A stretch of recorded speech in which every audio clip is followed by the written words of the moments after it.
Hello, hello. Thank you so much. Welcome, everyone. We're so glad that we've just had a chance to soak in both of those very, very insightful presentations. So we thank you to Dr. Dochuk for your diligent work in this presentation, and Dr. Romero for your thoughtful response. As a reminder, we want to ask all participants, remind you that you can add questions in the session Q&A segment in the Whova app, and we'll try to answer as many of those as time allows, Dr. Dochuk, you have given us great historical markers for Protestant migratory movement. There's an emphasis there on the Southern Baptist as well. Up until the recent era, Dr. Romero, your response really gives us a perspective, as you've titled it. I wouldn't call it from below, but as you've said, from below. I would imagine the Dr. Dochuk, that you would want to at least briefly respond to some of what you've heard from Dr. Romero before we start engaging questions and get into some dialogue further. Yes, thank you, Professor Radcliffe and Professor Romero, so much. I really appreciate the comments, and I appreciate your all of your interest in this talk. My goal was simply at this basic level to kind of outline some of the main streams of migration and impact on Southern California, but of course there are so many more to cover. And I will say I see this as a workshop of sorts. I am very much looking forward to revising these thoughts and putting them in a more coherent chapter. And Professor Romero's comments, what I heard, and I didn't hear them all, but what I heard were right on the mark. And I really want to say I appreciate that. I will say that, the stress on Southernization on some level comes out of pragmatic concerns. I wrote a book that came out a number of years ago now, on the Southernization of Southern California. And it's my most direct reference to kind of migration in California and Los Angeles especially. And I'm getting caught up on more recent trends. But if I were to rewrite that or edit that book from Bible Belt to Sun Belt, now some 10 years more old, I would very much take into account Professor Romero's comments. I think that in this presentation, as in the book, there is a downplaying, I think, of the degree to which the Southernization of Southern California brought with it an accentuation of racial dynamics that we are still grappling with very much today. And I wouldn't say that it's because of the Southernization of Southern California that that region is dealing with them or have been dealing, but it certainly accentuated them, and for reasons that Professor Romero laid out. So the racial violence, as well as the movement of peoples that he outlined, I think has to be grappled with, has to be taken much more seriously. And again, if I were to revisit that book from which some of these comments were drawn, I would be much more sensitive, especially in light of current cultural, political dynamics to what that migration did for kind of the racial mapping of Southern California, through such things as zoning, through such things as housing legislation and propositions through the 60s, all of which kind of bundled together race with class, with geography, and with religion. And so I just want to say I appreciate those correctives and those comments. Thank you so much, Dr. Dochuk. We've got a couple of questions that have come in, and they're both linked a little bit. So let me try to maybe steer the conversation just a little bit here. I wonder if both of you as historians, I wonder if when we talk about the history of, and I own Los Angeles as a resident here, it's my beautiful city. I wonder if there's something about this city that lends itself towards us talking about these various interpretations of various lenses where we talk about histories of Los Angeles, whether it's denominations or mission agencies, but we tend to have these conversations in very racially segregated or ethnically segregated lenses. Sometimes we tend to look at only one perspective, and we don't do a lot of merging of the various histories. I wonder if either of you have thoughts about that. Is it something about Los Angeles? Is it just a wider issue? Thank you. And thank you again, Professor Dochuk.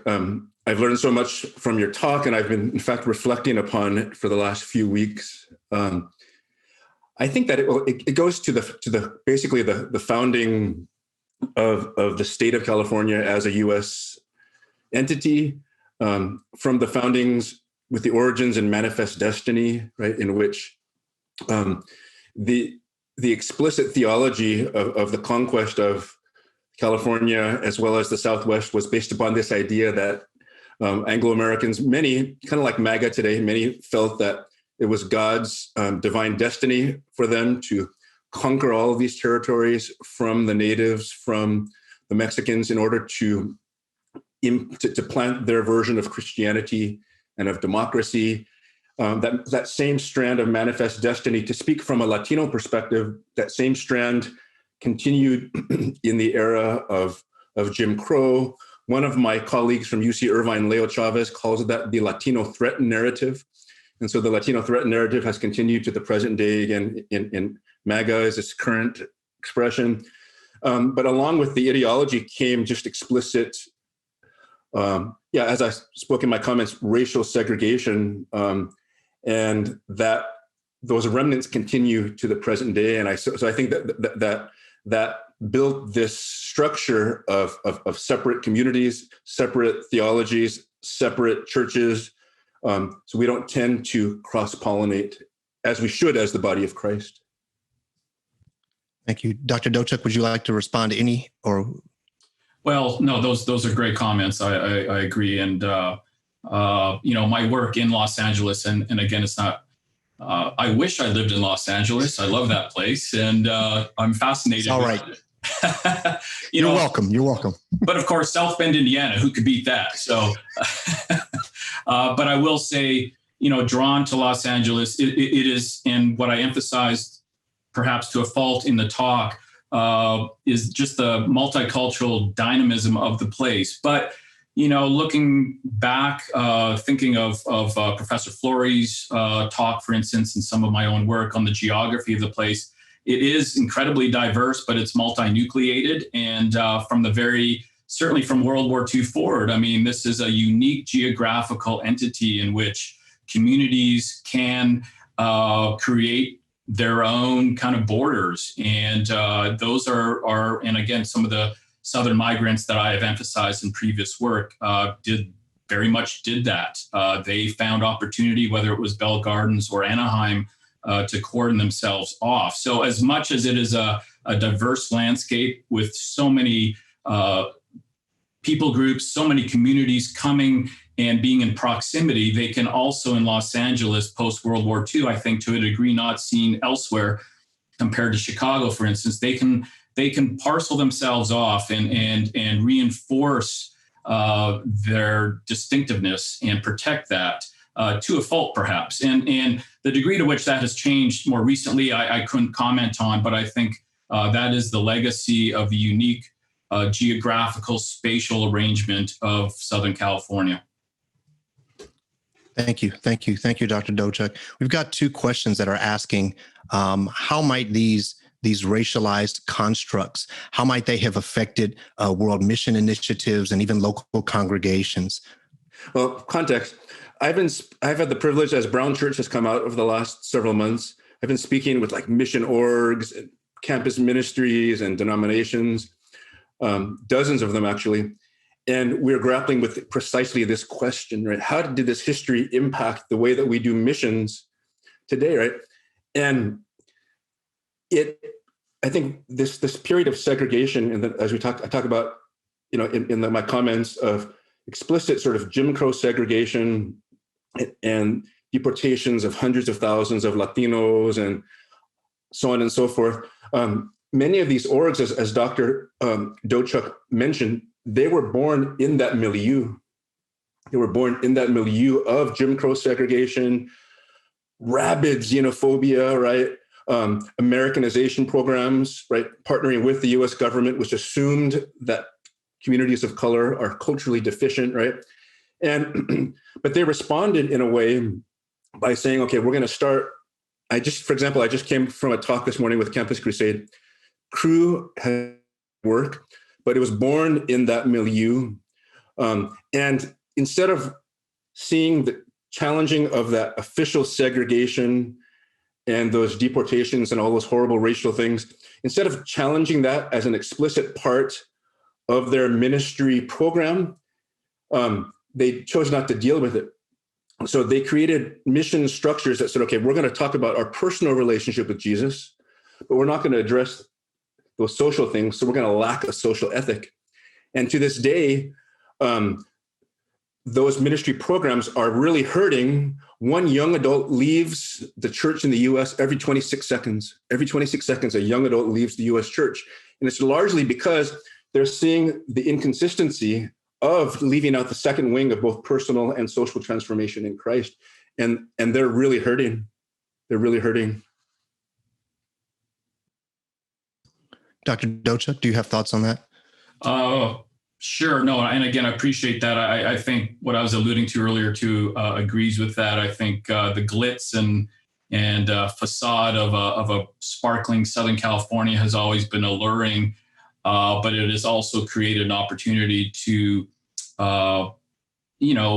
embed and cover over some of the violence that is created on racial, ethnic, and class lines. So it's in some ways tougher, I think, to penetrate that when trying to understand what Southern California is and in terms of its own kind of religious outreach. I will say at the same point, not to to counter, but just to add to Professor Romero, and something that I would just, emphasize in relation to my talk, the degree to which Southern California, especially since World War II, has also forced some of these questions to the surface. And so those who are thinking about missiology, those who are thinking about evangelization, whether they have wanted to or not, have had to confront that. If we want to look at the civil rights movement, for instance, there's a lot of great historical literature being produced lately, which reorients our understanding of the civil rights movement. It's not a north-south movement, it's a west to east. It's coming from California. The potential, because of the necessity of building kind of these coalitions of interest across racial, ethnic, religious lines, the possibility of that existed in California first. And in some ways, it's the leadership provided by this region that helped spark some of the reforms that would take place in the South and in the North in the 50s and 60s. So point being, the flip side of this is I think Southern California has also been historically, at least since the World War II period, a testing site, a point where as much of this violence is evident or not, it has also created opportunity for coalition building, for testing of new religious, cultural, political outreach methods. And I think that too is key to the story. Thank you. Just since both of you seem to be hinting towards possibly the future, I guess I would ask, and I know Dr. Dochuk, in your presentation, you expressed that you were much more comfortable with antiquity. But if I could push just a little here and ask both of you, having heard the presentation, having given your presentation, having maybe heard bits and pieces through this week, through the lectures, what might be the future? What can you see? What areas for ecumenism? What areas for new missiological frameworks? What might you see in the future if you could just imagine a little bit?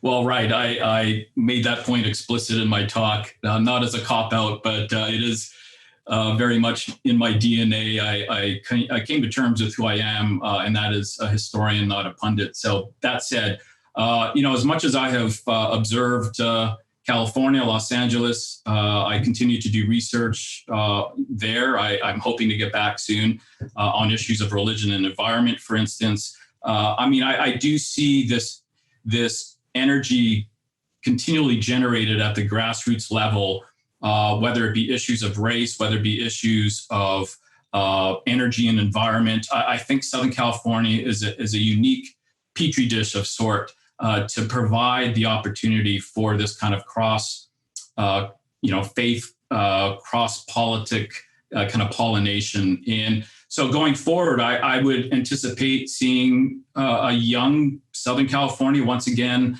providing leadership in the church, providing a new direction across the Sun Belt as a whole. And if we want to look at Texas, we want to look at other areas that are considered relatively conservative. I think there's actually at the grassroots level a lot being generated currently to make evangelicalism, make Protestantism as a whole just kind of reimagine its future, reconsider its relationship to earth and land care, for instance, and look forward. So that's a very general, abstract answer, but that's where I see us going next.